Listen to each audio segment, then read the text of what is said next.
The You Memorial are listening to 2020. Lagoon Glory to our Radio. ever-faithful God who has put everything in place to honor and deliver us as we call on Him.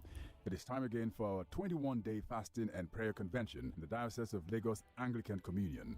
Join our diocesan and missioner, the Right Reverend Dr. Humphrey Bamichebi and Professor Motunrayo Olumakaiye, and other men of God as they lead the entire diocese from the 1st of August to the 21st of August 2021 to seek the face of our God again to deliver our land from disasters and all forms of evil. Theme: I will deliver and honor him. Psalm 91 verse 15. All parishes in the Diocese of Lagos will hold intensive prayer sessions from 6 p.m. to 7 p.m. every day for the first 19 days. Meeting point for Friday 20th August and Saturday 21st August is Archbishop Adebola and Mrs. Oluronti Ademowo Christian Resource Center, Faith Plaza, Bariga, Lagos for Bible Conference and Prayer Convention respectively. Time is 12 noon daily. Jesus is Lord.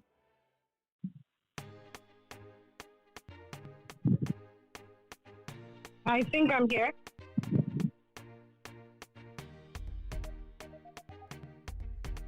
Can you hear me, Ma? Yes, I can hear you. I can hear you. Can you hear me? Okay, great.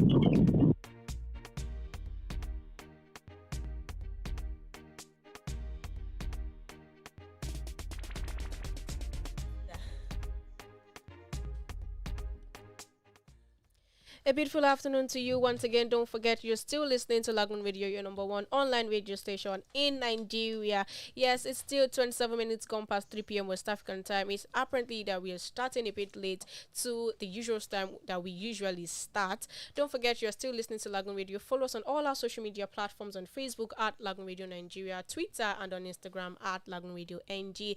It's still another beautiful and exciting episode of Family Matters with K Show, that beautiful show where we talk about everything family related. So in as much as you're a member of the family, you are obliged to be a part of the show. With me today I have a beautiful, super amazing, gorgeous lady in person of Mrs. Fadekemi Adeoye, who will be our guest for today.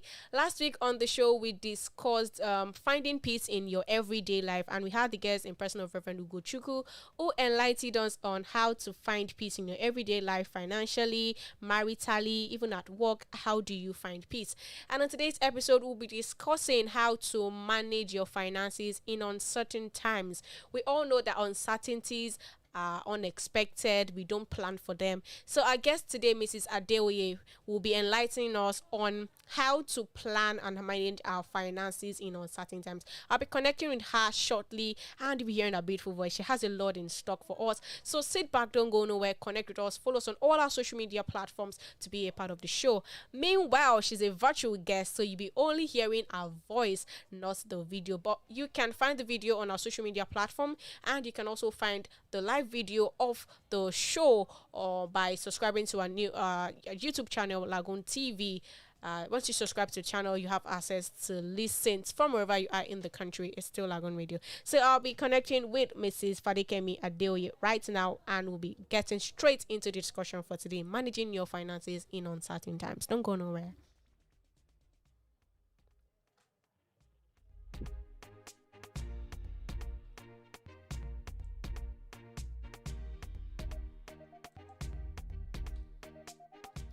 Good afternoon, ma'am. Good afternoon. How are you doing? How are you doing, ma? I'm fine, thank you. Okay, yes, we have with us already Mrs. Fadekemi Adeoye. She'll be enlightening us on how to manage your finances as a couple, as a spouse, as children in the family, talking from the marital aspect and the financial aspect of the home. She'll be discussing with us how to manage our finances in the home. Yes, good afternoon, ma'am, once again. Good afternoon. I'm so excited to be here. Thank you so much Same for the here. I'm opportunity. excited to have you and have a lot of what you want to share for us today on the show. Yeah, so talking about managing finances during uncertain times, how do we identify the uncertainties when they arise? Okay, so the first thing to when uncertainties arise, usually there's fluctuation. For example, there's a job loss or there's a salary cut. I'm talking about in the family context. I hope you can hear me. Yes, we can. Okay, so when uncertainties occur, there's usually fluctuation in the family finance. Say income starts to dwindle, or you start to need more things in the home. For example, maybe you didn't have a child before, now you have a child. That's an uncertainty, right? Yes. Because now you cannot determine how much the diaper will be in the market or the food or all those things. Because now we even know that there's inflation in Nigeria, so there's so much going on. So definitely, as a family, we actually have to face, uncertainties in everything. At every stage, you have one child, 2 children, 3 children. If you want to have 7 children, you know that you are ready to face uncertainty. So basically, uncertainties occur at every stage. There's really no defined definition for it. It's just that when you start to see that, okay, you need more, or when your income is dwindling, you know that, okay, there's already a problem. So that's it. Okay, so how do people... Can you hear me? Yes, we can. I can hear you. Absolutely. Can you hear me too? Okay. Yes, I can. Okay, so how will you advise, as a man of the house, as the breadwinner of the family, how do you budget for uncertain time in the home? Okay, usually the natural thing to do is to have a miscellaneous budget. Like in your budget for the whole, you just have a part that is for miscellaneous, right? But sometimes things will happen that is more than miscellaneous. For example, you fall sick. So that's why even in your budgeting, you have to also put some things in place. For example, having an HMO package. Some people are lucky if their organization provides that. But if not, it's always good to have those things like health insurance. You use a car insurance, all those insurance things, put them in place because you don't know when it will happen. So that's one thing. So yes, there's a budget for miscellaneous, like, okay, your generator spoils, small things. But when it's a big deal, like, you fall sick. For example, recently my child fell. Oh, that's network doing its thing. But then I have, it was very easy for us just to stay on, just that little. Can you hear me? Yes, a bit. Network is quite wavy, but we are connecting. Okay, so sorry, what did you hear me say last? That your child, you're about to give an instance of your child. Yeah, so he fell sick, and then thank God for HMO, right? So there are ways that families should be able to put in things like health insurance, car insurance, all those things. You put them in it apart from your monthly budget, and you now add miscellaneous. Can you hear me? Yes, I can. Carry on. Okay, yes. So those are the ways that you can plan for something, because you don't know when it will happen. You don't know if you have malaria tomorrow, right? So those are the ways. Those are the ways, really. You put it as part of your budget. Have health insurance. Have all this. Then also, there's something called emergency fund, where you just have this money that you know that, okay, I'm going to be putting money here in case you lose your job, for example. Those are the ideal things. Those are the ideal things to do, because you don't know when it would happen. So there's something called emergency fund also. Usually financial analysts, they usually advise that you have this budget that in case you lose your job, you can still sustain your normal expenses next month. So at least food, shelter will be covered. And that's why when you start, taking on expenses, you shouldn't take on expenses that are too much for your finance. That's another thing about family. Exactly. So, for example, in the home, there's just 200K a month from both husband and wife. And then you're going to live in an apartment of 1 million a year. Imagine. That is outrageous. You are going above your budget. And I know that, Lagos is not friendly with rent, but you can always look for somewhere that would be better, not too much on your finances. Let it not be too burdensome on your finances, because if you go and look for, these are the most important things that take our money, actually, rent. From the family aspect now, there's rent, then there's food. That's shelter, food, those primary things. You have to make sure that you're not overdoing it, so that you can have the space, the bandwidth, the capacity to be able to keep some more. Hmm. Like, the thing about finances is it's not about how much you make. Yes, making money, and a lot of people have said, oh, if you want to have more money, make more money. It's not that easy. It's about how much you can keep. It's not about how much you can Yeah, make and how in the much grand what you scheme of keep things. can sustain the family. Yes, exactly. So if you're making 1 million a month and you're spending 900,000 a month, you're almost equal to someone that is earning 500 but is able to keep 300, but is able to save 300. Person is even better than you. So that's why no matter what you're earning, you have to try that, make sure that you are not overdoing it. And how do you know when you're not overdoing it? Is by budgeting.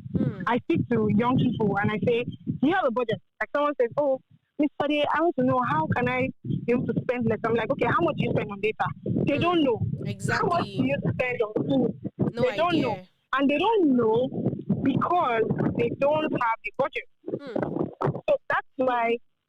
And the thing is, even as an accountant, right, I didn't get this immediately. I didn't get it on time. So that was the first shock for me, like realizing that being an accountant doesn't mean you understand personal finance. It doesn't mean so yeah, you might even be doing your company finance right, but your May personal not do your finance might personal be in the finance well. like it might be in shambles. Shambles. Yeah. So that's the first thing that I learned. So I have to now learn budgeting. I think the first step for everyone, even the home, is budget. How much goes on food? How much goes on the generator, fueling? How much goes on? This is something I had to do in my own family because in the beginning we're just winging it, you know. I say, oh, we're both accountants. So my husband is an accountant. Amazing. We're both accountants. We can't be doing this. Let's have the budget. Let's know how much actually goes to this, how much actually goes to this. And so we created just an Excel sheet, income, expenditure, you know, just deducting it. And then you now know if you've been overspending. Because half of the time, almost 90% of families are overspending. Overspending, exactly. The expenditure is more than the income they're receiving. Yes. And I also think it starts from when you're single. What is your personal finance like? That's a lot. That's why singles can also learn from this. It's not just about family. What you're doing when you're single will have the impact when you become. When you because, marry. like people say, marriage is an empty box. It's what you bring into it. So it's not. Don't think that miraculously you will just get married and your finances will be fine down. No, it's what both of you have been doing before that you will bring into your marriage. So if one person is a reckless and the other person is reckless, then there's a problem when they get married. Exactly. So yeah, I think that's important to know. Okay, talking from to the youth or to young people out there, how will you encourage them? No, definitely they have school, they have so many things. You know, social media is part of things they try to keep up with. So, how will you advise an average young person to start budget? Or at what age will you also advise that a young person should start planning each of finances? As soon as you are earning money, as soon as you are getting something, it's important to start to save. Even if, like, when I was like a student in the uni, they used to say that, okay, you know, paying tithes. I'm just using this analogy, right? They'll say you should pay tithes. And we'll be arguing with you. I remember there was a time we argued with one of the deacons, like, why should we pay tithes? We're not any money. Like, the Bible says, you know, we're quoting the Bible. The Bible says, on your income. And then she stood up and told us that it's not that maybe they want to collect our money, but it's more about teaching you to grow in understanding tithe. So it's not that, okay, you have to earn 1 million yet before you start to tithe. It's about teaching you that culture of giving to the church, giving to, you know, the developments in the church. But it's the same thing. From when you are young, as long as you're earning money, your parents are giving you, say, 50K a month or 30K a month or 20K, whatever. You can just say, this 1,000 naira, I want to save 1,000 naira a month. And you put it in a place where, and that's where the place of automating comes. There are so many fintech apps now. There's TV, I don't want to mention anyone, but yeah, there are fintech apps, right, that would help you to automate it. So just say 1,000 naira a month or 1,000 naira in 2 weeks, something like that. It would help you to be able to save some. And some people would say 1,000 naira is too small. And this is something that I've shared in my finance YouTube channel. I always say that there's no too small when it comes to saving because you're better than zero.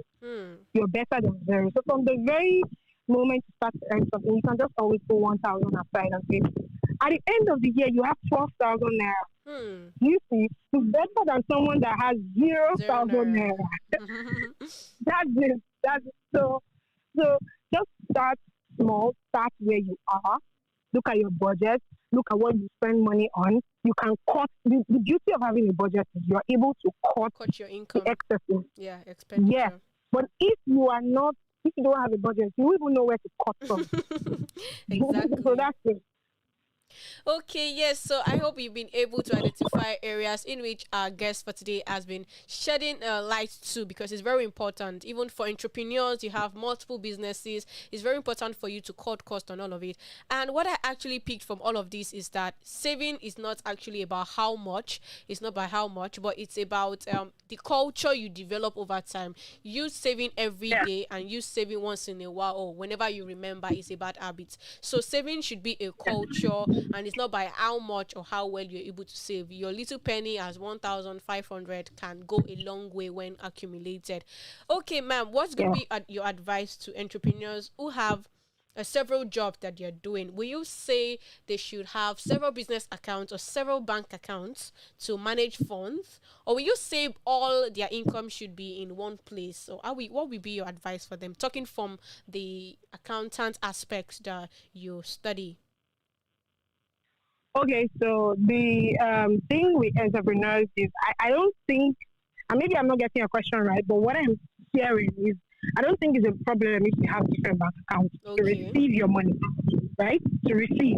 Because, customers are more likely they are more friendly to their own bank. So if I come to you and I want to buy something and you have my own bank, I'm more likely to go for my bank to do a transfer sharp. They'll be like, no, actually they won't charge them bank charges. So the number of banks that you have may not really matter in the grand scheme of things, but what matters is when it now comes to when you want to now do your budget and separate maybe your savings or your salary account or whatever, is now deciding on the bank that is more favorable. Maybe if you stick to your banker, whichever one that is most favorable for you, that's the most important thing. It's not necessarily about it. It's about receiving money. You can receive money any bank as long as your customers are fine with it, and as long as you don't have a problem with the bank. But when it now comes as an entrepreneur, you want to be able to save, right? If that's what you're asking now. Yes. Saving, right? Okay. So the first thing that an entrepreneur should do, in my opinion, is to have a salary.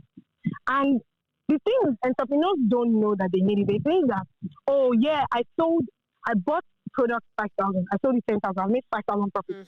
So they spend the 5,000 that day. They say, my profit. Another one will come. But you are deceiving yourself, because in the grand, you want to become big, you want to become like a big deal. You can't work like that. You have to, create structure with your business and say, okay, I'm going to put myself on the salary. I'm the MD of this business, right? The MD of any bank collects salary. Exactly. So on the MD business, because you're just starting. Obviously, the people that are already big, they most likely will not need this personal finance advice. But in terms of young entrepreneurs, people that are young, just starting out, the best thing to do is create that structure. Say, okay, I'm going to earn 100,000 a month based on what you know that you are making. Okay. Then the remaining, you leave it in your business as retained income. That's what we call it in the big accounting and everything. We call it retained income. So pushing back money into your business, it will help you, because now you bought a product for 5,000. You sold it now. If you now pick up 5,000, you now go back to the market. Inflation has affected it. Now 4,000. This is the problem. So that's why, I hope you can hear me. Yes, I can. Though wavy, but I can. Okay, so that's why it's important for entrepreneurs not to eat all of their seeds and their gain, everything. Don't eat it all up. Keep a part of it, Maintain that culture of retaining part of your earnings. Because it's all part of uncertainty. Prices of things are going up every day. Many of them, if you go and buy normal palm oil now in the market, when you get there, they'll tell you, you can go to one person and they say, it's 5,000. I went to the market yesterday. But you go to another person say, it's still 4,000. The person doesn't know that things have increased, right? So the person sells for 4,000. When the person gets to the market, the person realizes, oh, I just have changed myself. So that's why you don't spend everything. You don't spend the whole thing. You must keep a part of it. It's a good culture. So when you have a salary, you have a part of your earnings that goes to yourself. That, okay, this is how much I'm earning. Then you use the others for boosting the business, growing. It will help you grow. You started with one, it can increase to 2, 3, 4. But if you're just picking up everything, then there will be no room for growth. Except it's just a side business for you and you don't intend to grow the business. But if it's a big deal for you, then it's a good thing to always have, saving culture too, even as a business owner. Okay, thanks for that eye opener, because all entrepreneurs in the house are listening to you, and I'm sure they are jotting and picking a thing or two from the conversation so far. So I was also going to ask you, what would be your advice for newlyweds that are just about to start their lives and their homes? What would be your advice for them as regards managing their finances? Because, as a newlywed, you're just starting your home. What would be your best advice for them to manage their finances, be it in certain and uncertain times? The first thing, as I said earlier, is budget. That's the first thing. Then another thing is, as a couple, they should sit together. Can you hear me? Yes, I can. Carry on. You're doing well. Okay. So as a couple, it's important. Like, I remember that, I think that was about maybe when I was 1 year into marriage, I listened to a particular person who said that, as a couple, what is your marriage goal? And I thought about it. I said, what's our goal? And I think it was my husband and I that listened to that message again. And we said, what's our goal?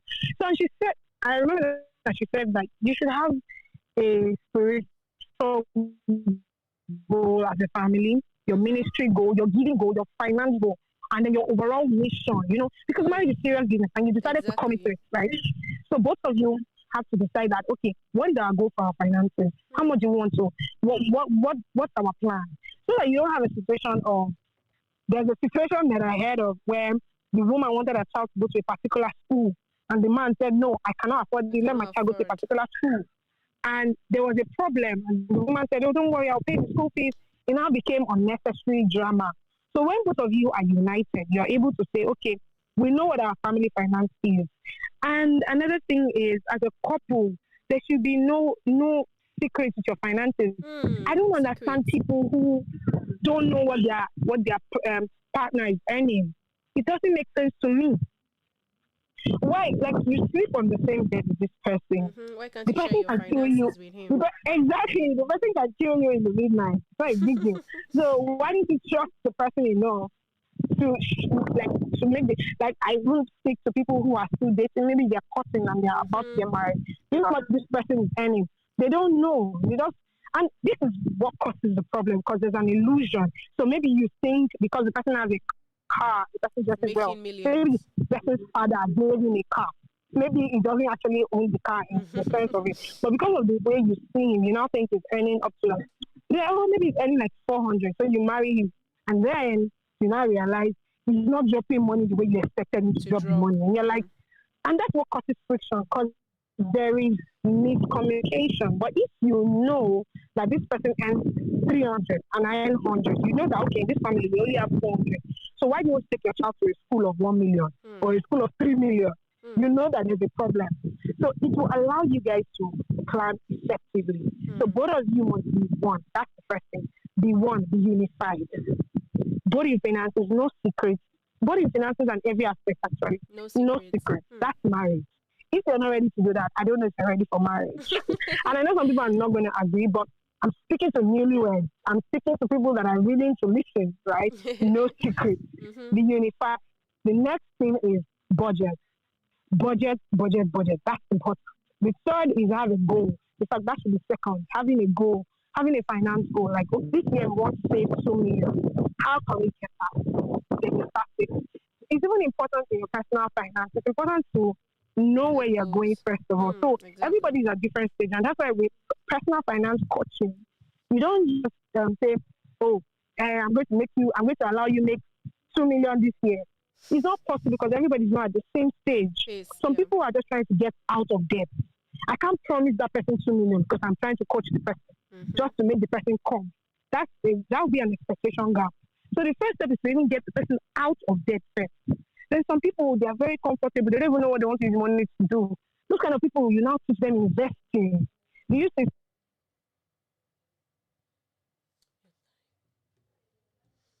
Oops, our meeting was going to continue shortly because I know we had a little bit, or we have a little bit of technical error, but then we're going to stay connected to her because she still has a lot in stock for us, and we won't just end our meeting just like that. In the meantime, I hope you've been enjoying everything that we've been bringing to you, talking about managing your finances during uncertain times. We've nearly spoke about every aspect of financing, both from the children angle, both from adults, both from young people. We've spoke on different aspects of financing, so it is best that you try to take and make good use of all of these tips that we've been sharing to you. We're beginning on a short break while we fix are coming back to sharing a thought with us and final conclusions. But meanwhile, follow us on all our social media platforms, Facebook, Twitter, and on Instagram at Lagoon Radio, and download the app on the Google Play Store or your Apple Store to listen to the live broadcast. On all our platforms, and we'll be right back.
Welcome back. I guess we have our guest back on board. Sorry for the break in transmission. She was sharing a lot with us about finances and budgets. That's where you stopped, ma. Welcome, ma. I am back. Yes. Sorry about the break. We ran out of our session for the link we were using. We quickly had to recreate another one. So you were discussing budgeting for newlyweds. Okay. Yeah, I said that. I said the first thing is a unified mind. There should be unity, no secret. The second thing is have a family goal. What do you achieve in your finances? The third is have a budget. The budget will help you to know how much you are saving, how much you are keeping, how much you're eating of food, how much you want to channel to um, maybe like future children expenses. Sorry, I'm on the move. No That's when you problem. can get cars. Okay. So in your budget, another thing is also save for your future children so that they'll be glad, they'll be happy to know you, to know that you are their parents, right? So that's another advice. Save ahead. Maybe if you just have 5,000 a month and say, okay, children, just create a bank account, or you could even do any of these fintech apps also target for children, right? So that when the children come, at least if you need an emergency for any of them, you can pull out funds from that. Some people even do it like 18 years, they'll leave it, or 16 years. And when the children are about to get into the university, they have money to cater for Exactly. their university till the end. I know a family like that did that. And when I saw that as a single person, I felt good about it. I was like, I'm definitely going to try this for my children. So it's one of the things that you can also do. Yeah. Okay, finally, very quickly before we draw the curtains for today's family Can you hear matters. me? Yes, I can. Can you hear me, ma? Oh, gosh. Can you hear me? Hi. I can hear you. Hello? Network. Can you hear me, ma? Say something. Can you hear me?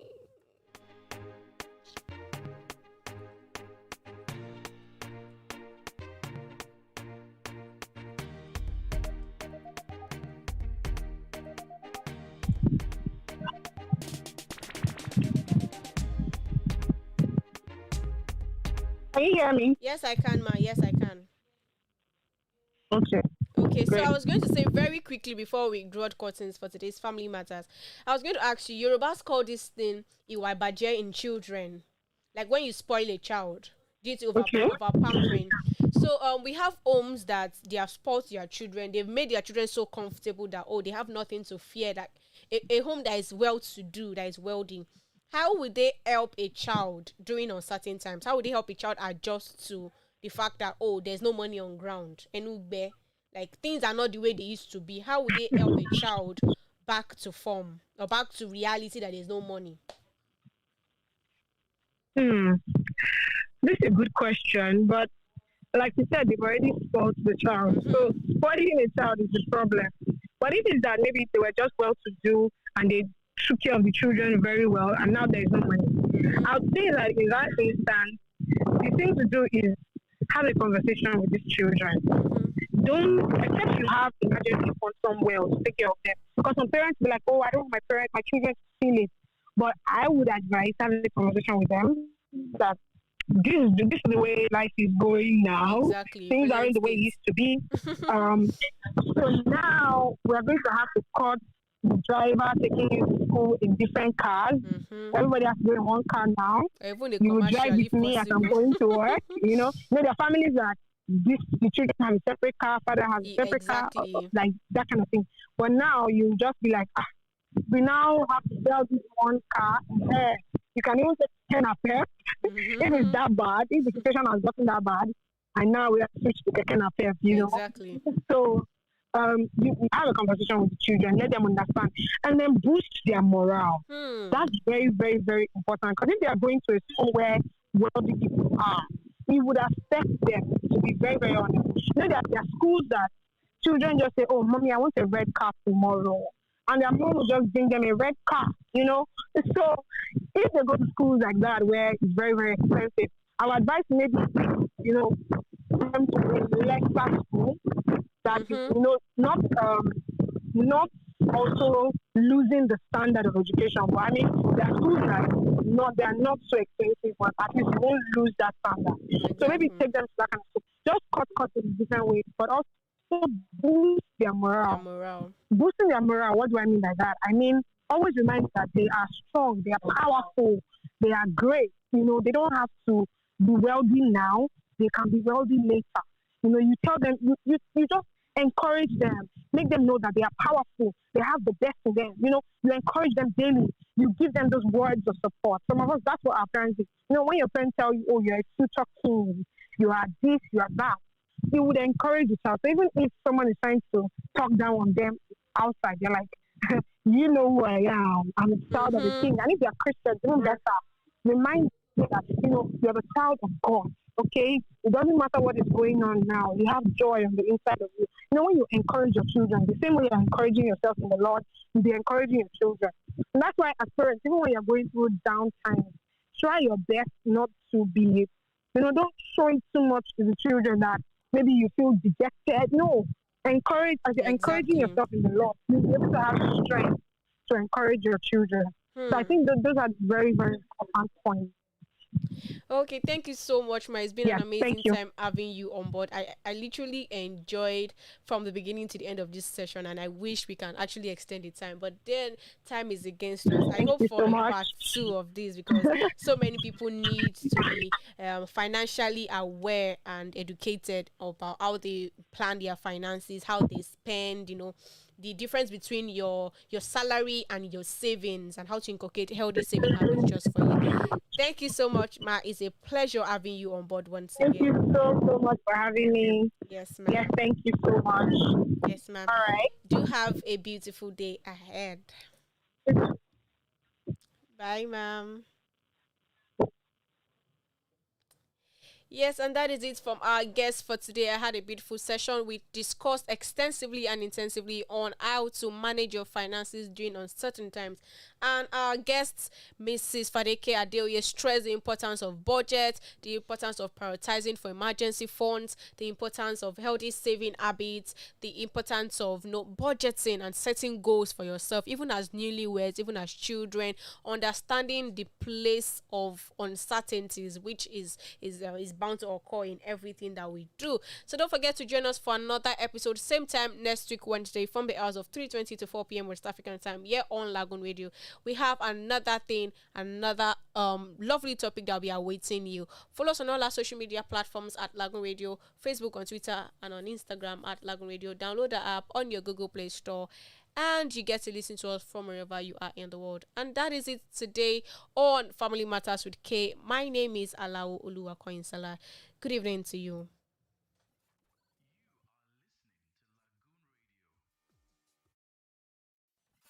You are listening to Lagoon Radio.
Beautiful evening to you once again. This is News at 4. My name is Olumakaiye. First, the headlines.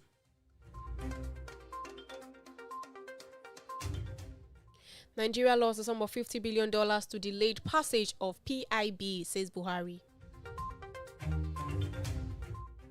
Governor withdraws ex-missioner's name Elliot sent to the assembly.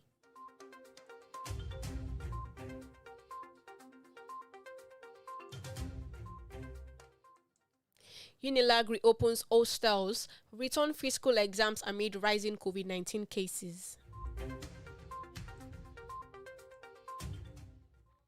Stop election preparations, referendum must hold, says Akitoye and others over 2023 elections. Man fights Yabatek for 41 years and dies after victory over certificates.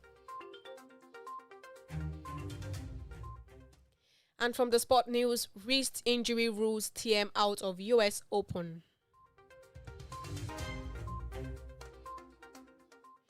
Chelsea and Lukaku number 9 shirts. News and more shortly.